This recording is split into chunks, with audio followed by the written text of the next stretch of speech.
آپ کا ایک پوائنٹ آف ویو تھا مخصوص نشستوں کے حوالے سے کہ یہ مخصوص نشستیں پاکستان تحریک انصاف کو ملنی چاہیے.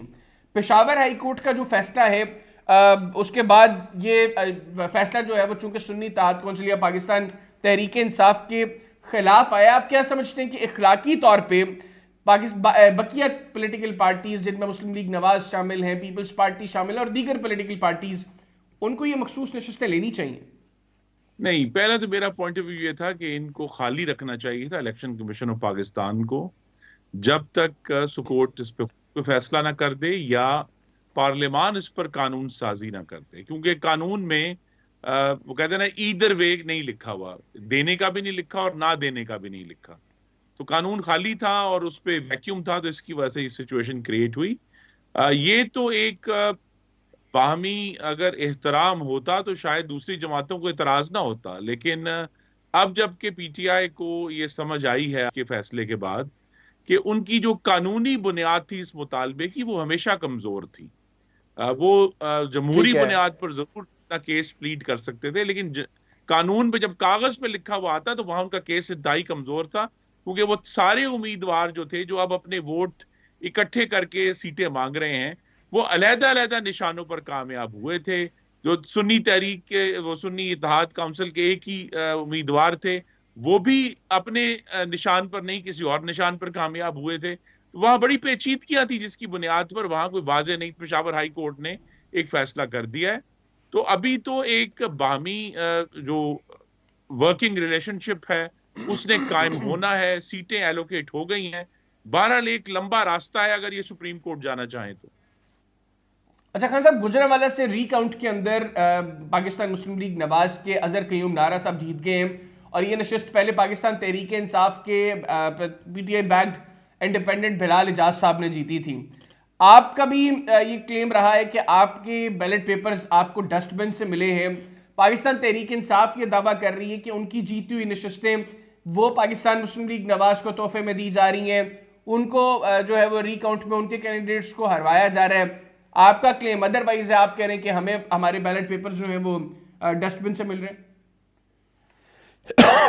جی بالکل، اور اس کی تو ویڈیو ایویڈنس بھی ہے. وہ جب ہم عدالت میں جائیں گے تو پھر عدالت سے شیئر کریں گے اور آپ سے بھی شیئر کریں گے کہ کس طرح میرے فولڈڈ بیلٹس جو تھے وہ بھی کوڑے میں سے نکلے تھے.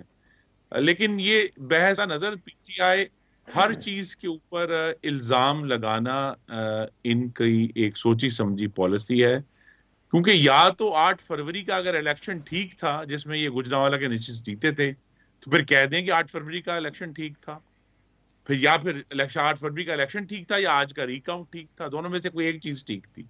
تو لہٰذا یہ ہے کہ ان کو یہ فیصلہ کرنا ہے. وہ ہر چیز کے اوپر الزامات لگانا شروع کر دیتے ہیں. واضح یہی ہوا ہے کہ انتخابات میں ایک کافی حد تک مقامی بے ضابطگیاں ہوئی ہیں اور جیسے جیسے اور درست طریقے سے ایک ایک کر کے سیٹیں جو ہیں وہ کھل رہی ہیں، ان کے جو شواہد جا رہے ہیں عدالتوں میں. تو ان کو بھی چاہیے کہ بجائے یہ کہ یہ سڑکوں پر بلوا کرتے رہیں، اپنے کیس فائٹ کریں. جس طرح ابھی ایک دلچسپ بات ہے کہ ابھی تک 11 سیٹوں کے ریکاؤنٹس ہوئے ہیں اور 11 کے 11 میں مسلم لیگ نون کامیاب ہوئی ہے. تو لہٰذا اب تو ہمارا الزام بنتا ہے کہ جی اس جو 8 فروری کو تحریک انصاف کو فیور کی گئی تھی اور ان کے حق میں دھاندلی کی گئی تھی. لیکن اس کا بہتر طریقہ یہی ہے کہ عدالتوں میں ساری کیسز فائٹ کیے جائیں، وہ بھی اپنے کیسز فائٹ کریں. اور بجائے 1.5 سیٹیں جو ہیں یہ کلیم کرتے ہیں، پٹیشن صرف 35 گئی ہیں. تو لہذا یہ ایک آپ سے بھی میری استدعا ہوگی کہ ان کے الزامات کو کچھ بھی خود بھی تحقیق کریں اور صرف ہوا نہ دیں ان کو. یہ تو سوائے الزامات کے اور کوئی سیاست نہیں کرتے.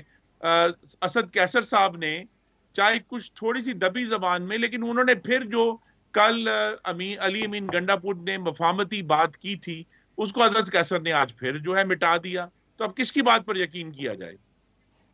اچھا خان صاحب یہ بھی بتائیے گا، شاہد فقان عباسی صاحب اور مفتاح اسماعیل صاحب کہہ رہے ہیں کہ اسحاق ڈار صاحب کوشش کر رہے ہیں کہ نئے وزیر خزانہ محمد اورنگزیب صاحب جو ہیں ان کو ناکام کیا جائے، یعنی ان کو ناکام کرنے کی کوشش کر رہے ہیں. وہ خواجہ آصف صاحب پہلے یہ کہہ چکے ہیں کہ ساری کابینہ نواز شریف صاحب نے فائنل کی ہے، سب گھر کے لوگ ہیں، کوئی باہر کا شخص جو ہے وہ اس میں شامل نہیں ہے. تو پھر آپ کے خیال میں کون ہے جو نومنتخب وزیر خزانہ محمد اورنگزیب صاحب کو ناکام کرنے کی کوشش کر رہے ہیں؟ جی یہ تو شاہد عباسی صاحب ہی بہتر بتا سکتے ہیں، لیکن اس وقت تو مسلم لیگ نون کی تمام جماعت جو ہے وہ متفق اور متحد ہے کہ ہمیں وفاق میں اور پنجاب میں ہماری جو حکومتیں اللہ تعالیٰ کے کرم سے اور عوام کی حمایت سے بنی ہیں، ہمیں ان کو کامیاب کرنا ہے. تو لہذا پوری پارٹی جو ہے اورنگزیب صاحب کے لیے دعا گو ہے، اور ان کو جس طرح ہم سپورٹ کر سکتے ہیں ضرور کریں گے. اچھا خان صاحب، آپ چونکہ اکنامک میٹرز کو بہت بہتر طریقے سے سمجھتے ہیں، آپ کی انڈرسٹینڈنگ بہت بہتر ہے، آپ کو لگتا ہے کہ جو موجودہ اکنامک ٹیم اب آئی ہے یہ ملک کے معاشی معاملات کو بہتر طریقے سے ٹیکل کر لے گی، بہتر طریقے سے ہینڈل کر لے گی؟ جی دیکھیے، اکانومی کے بارے میں تو ہم میں سے ہر ایک کی رائے مختلف ہو سکتی ہے.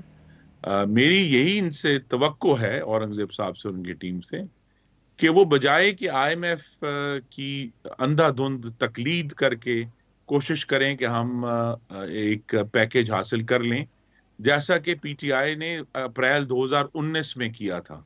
اور بہت ہی تباہ کن ایگریمنٹ تھا، جس میں سی پیک کے جو معاہدے تھے انہیں بھی کھول دیا گیا، اور اسی طرح پاکستان کی تاریخ میں پہلی دفعہ آئی ایم ایف کو منی لانڈرنگ کے بارے میں تحقیقات کی دعوت دے دی گئی. تو صرف آئی ایم ایف کی تقلید نہیں کرنی، کچھ اپنا ہوم گرون سوچ بھی ہونی چاہیے، کچھ اپنے مزاج اور پاکستان کی اکانومی کی نیچر کو سامنے رکھتے ہوئے فیصلے کرنے چاہیے. تو اورنگزیب صاحب کی جو گفتگو ہے، یا وہ سابقہ دور میں جب نہیں تھے وزیر خزانہ گفتگو کر چکے ہیں پالیسیز کے بارے میں، تو توقع تو یہی ہے کہ وہ ایک کوئی کریٹو سولوشن لے کر آئیں گے آئی ایم ایف کے سامنے.